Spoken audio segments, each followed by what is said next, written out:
வருகின்ற 2/10/25 வியாழக்கிழமை என்று நமது உடுமலை பகுதியில் கிட்டத்தட்ட 40 ஆண்டு காலமாக ஐஎன்டிசி தொழிற்சங்கத்தின் சார்பாகவும் காங்கிரஸ் பேரியக்கத்தின் சார்பாகவும் மகாத்மா காந்தி அவர்களுடைய பிறந்தநாள் விழாவும் முன்னாள் பாரத பிரதமர் லால் பகதூர் சாஸ்திரி அவர்களுடைய பிறந்தநாள் விழாவும் அருமை தலைவர் பெருந்தலைவர் காமராஜர் அவருடைய நினைவு நாளும் இங்கே இந்த ஐஎன்டிசி வளாகத்திலே காமராஜ் பவனில் சிறப்பாக நடைபெற்று கொண்டிருக்கின்றது.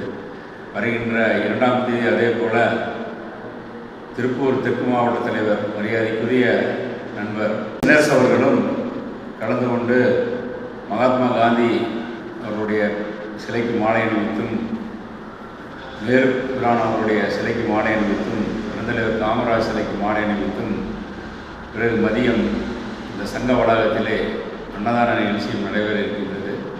அது சமயம் ஒரு ஆலோசனையின் பேரில் ஒரு ஆலோசனை கூட்டம் நடைபெற்றது. கண்டிப்பாக அனைவரும் இதில் கலந்து கொள்ள வேண்டும் என்று ஐஎன்டிசி தொழிற்சங்கத்தின் சார்பாக கேட்டுக்கொள்கிறேன்.